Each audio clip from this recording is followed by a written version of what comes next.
Howdy everyone, it's me once again, the one and only Killer Dan. And today, I'm going to be reviewing another Kung Fu movie because I like talking about Kung Fu. And it's on my to-do list. Yes, I realize this is technically a notebook, but I have a lot of movies to review, folks, and I do mean quite a bit. Anyway, the one I'm going to be talking about is the one called Death Duel of Kung Fu. So, yeah. Which was also known as Showdown of the Kung Fu Warriors and Return of the Secret uh, Rivals. So, again, why does this movie, this martial arts film, like so many of the other foreign films, have different titles? I don't know, beats the shit on me. But anyway, as usual, I have to talk about the plot. So let's get into it, shall we? So here we go. The film opens with the top fighter and this general, and let's say someone does his job because the person gets killed off and heads to this place to join the army. However, the thing is that is later, I guess you could say, pursued by this individual, and of course, it's always crazy. Things would get pretty damn crazy, and this general character does escape along the way. Of course, they're gonna have some sort of love story, I guess you can say. And he falls in love with this Japanese girl, whom is actually a descent of this individual. So yeah, let's just say things do become rather complicated, so to speak. But yeah, it's never as easy as it seems, of course. Meanwhile, there's also this northern kickboxing champion. That this character has his own thing going on, of course. And let's just say that he he's definitely having this giving someone a hard time, but later join forces together to fight this individual.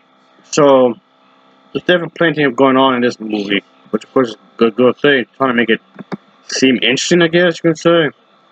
Fine, they're trying to not make it seem boring or whatever. And I know when it comes to these old martial art films, I know a lot of people may not, be aware of them, but I do like the fact that some of these actually trying to have a crazy story, which I don't mind really. But yeah, things do become rather crazy in this movie.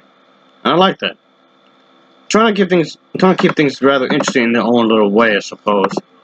So yeah, the general has taken this. Long story short, folks, this movie is pretty much centering around this general guy and his band of soldiers that escaped to this one area after the sort of forces had pretty much did their thing with the dynasty, and still, let's just say, they're still the fear of the general's deadly potential, fearing that. However, there's the guy, he does order his own band of ruthless mercenaries to pretty much finish off any of his opponents, of course. The rivals proved to be equally as skilled, and soon everyone is a kung fu fighter, of course.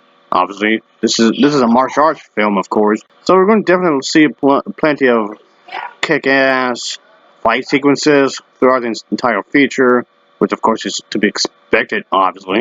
So yeah, folks, this film does have crazy moments, as the film did have a scene where one of the characters discussed some sort of military strategy with the general, and he is there to assassinate him. And then, of course, we get to see the other military men that decide to get the assassin before they could start doing their campaign. And there's also this Max person who also suggests to get the man who ordered the assassin. And a character does deliver the head, then plans to escape to Taiwan. I'm going to see that.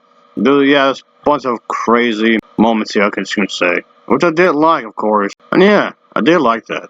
There's plenty of stuff I want to talk about in this film. There's like a lot of cool moments, I guess you can say. But I don't want to spoil too much, really, folks. But I guess you can say the overall fight scene is pretty crazy. The last bit of it. But the crazy fight sequences is what you might expect from these movies anyway. So yeah, there's also a female kung fu fighter in this movie as well, because why not? But anyway, I can say that this was definitely an action-packed film. So it's definitely one of those movies that was made with what they want to do. There's plenty of lots of fights and whatnot. So it does what it's expected to do. I did like how it was crazy fight scenes, of course. And the story itself, it serves its purposes. The story itself isn't too bad, I suppose. And I did like what they were trying to go for. It's of course a time period, obviously, like many of these martial arts films are. Yeah, it feels like it. It feels like it's a time period, which I'm not shitting on the film for doing that, because a lot of the kung fu features I reviewed are definitely time periods, which I didn't mind really. And I did like that. I liked how this was having its own feel to it, of course. And I definitely appreciate it when they actually do that in a more really proper way. And a lot of fights really well edited together, well structured and whatnot. The movie is rather fast paced and never really slows down, at least not too much. At least not to the point where it gets boring or anything. But yeah, I like that. That's definitely a plus in this movie, folks, because it gets straight to the point, really. So that was that. So yes, I'll give this movie a recommendation. Yeah, I'm reviewing the American dub version, but at least in this case, the dubbing didn't get to me that much, really. The dubbing was not as shitty as some of the other dub films I reviewed, but yeah, it's pretty decent in this case. I liked it. So for what it's worth, I say there's plenty of action to be had here. I'll give this an overall rating of a 7.4 out of 10. It gets a 7.4 out of 10 from me. And as always, thanks for watching, and take care. Until next time, see ya. Oh yeah.